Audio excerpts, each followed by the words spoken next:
I've had way more anti-Semitism in the last 12 years than I've had racism in the last 38 years of my life.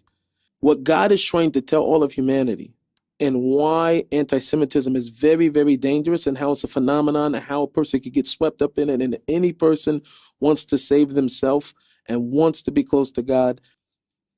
God chose the Jewish people and allowed them to be the nation because God's might can show greater through a nation that's the least of the nation.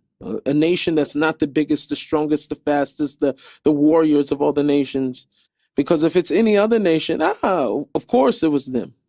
Of course it was that person. It had to be that person. Of course, it had to be this nation. God says no. He says, I'm going to sanctify my name through the Jewish people, who is the least of all the nations. And people that have a hate in this day, if they are to ask themselves really deeply where it comes from, people have an issue with God. They have an issue with God, that the fact that he would choose the Jewish people. So the spiritual phenomenon of anti-Semitism comes specifically from the fact that I have to rely on God, and the world doesn't like it.